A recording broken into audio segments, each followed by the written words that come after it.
আমি প্রবাস থেকে কইতে আছি, আজকের কথাগুলো আমার ফ্যামিলির উদ্দেশ্যে। প্রয়োজনে 12 তারিখ শহীদ হয়ে যাইবা, তারপরও দাড়ি পাল্লায় ভোট দিবা। আমার কথা শুনে ডরাই যেও না আবার, কারণ ইসলামের পথে মরলে শহীদ আর বাঁচলে ইমানদার। তো ভাইয়া, তোমার উদ্দেশ্যে আমার একটা কথা। হ্যাঁ, তোমার কথা ঠিক আছে, লাস্টের খানে ঠিক আছে। ইসলামের পক্ষে মরলে শহীদ আর বাঁচলে ইমানদার, এই কথাটা আমি 100% মানি। কিন্তু ভাই, তুমি একটা ফলস কথা বলছো, যে বিষয়টা আমার ভালো লাগে। মূলত বিষয়টা তুমি বলছো হচ্ছে যে দাড়ি পাল্লায় ভোট দিলে ইসলাম, এটাই তুমি বুঝাইতে চাইছো। ভাই, যদিও এই ব্যালটে আমার নৌকা মার্কা নাই, সেই জন্য আমি এই ভোট নিয়ে কোনো কথা বলতে চাইছিলাম না। কিন্তু দিন শেষে আমিও একজন মুসলমান, তাই তোমার কথাটা রিয়েক্ট দিচ্ছি। কথা হচ্ছে ভাই, এই ভিডিওতে আমি কোনো গালিগালাজ করবো না, কারণ তুমি আমার ভাই ব্রাদার। তোমাকে একটা কথা বলি ভাই, শুনো। বাংলাদেশে অনেকগুলো দল আছে, সব দলের ভিতরেই মুসলমান আছে। মুসলিমদের ইমোশনাল নিয়ে খেলো না। চরমনায় পীর, ওরাও তো মুসলমান।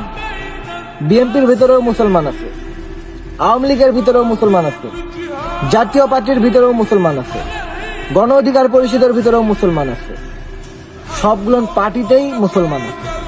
ইনফ্যাক্ট তোমার হচ্ছে যে দল জামাতের কথা বলতেছ, এই দলেও কিন্তু হিন্দু আছে। এই বিষয়টা হয়তো তুমি জানো।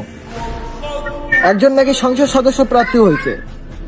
তো ভাই, এইসব বিষয়ে কথা বলতে চাই না। একটা কথা বলি, শোনো। দিন শেষে তুমিও মুসলমান, আমিও মুসলমান, তাই বলে মুসলমানদের ইমোশন নিয়ে খেলো না। ভোট হচ্ছে একটা পবিত্র জিনিস। আমার ভোট আমি দেবো যাকে ইচ্ছা তাকে দেবো। সোনার বাংলাদেশ গড়ার জন্য যাকে আমার যোগ্য মনে হবে আমি তাকে ভোট দেবো। আশা করি বুঝতে পারছো। নেক্সট টাইম এইসব ভয় আর দিও না, কারণ এবার আমি তোমাকে ভালোভাবে বললাম, এরপর এবার হয়তো ভালোভাবে নাও বলতে পারি। একটা কথা মাথায় রাখবা, তুমিও মুসলমান, আমিও মুসলমান। তুমি যে কোনো দলকে সাপোর্ট করতেই পারো, তাই বলে ও যে খাঁটি ইমানদার, এ যে খাঁটি, এইসব বলতে নেই ভাইয়া। আমার ভোট আমি দেবো যাকে ইচ্ছা তাকে দেবো। ভোট হচ্ছে পবিত্র একটা সম্পদ। আমার দেশ গড়ার জন্য আমার যদি মনে হয় যে এই ব্যক্তিটা যোগ্য, আমি তাকেই ভোট দেবো। এখন দাড়ি পাল্লা করতিস, দাড়ি পাল্লার নামে যে কত রিপোর্ট আছে, ইতিহাস হয়তো তুমি জানো না। আগে ইতিহাস সম্পর্কে জানো, তারপরে কথা বলো। আশা করি বুঝতে পারছো। ধন্যবাদ।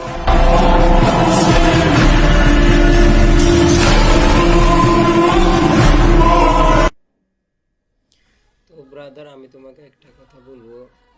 তুমি মনে হয় আসলে ফুল ভিডিওটা দেখো নাই, আর এমনিতেই খালি রোস্ট করছো।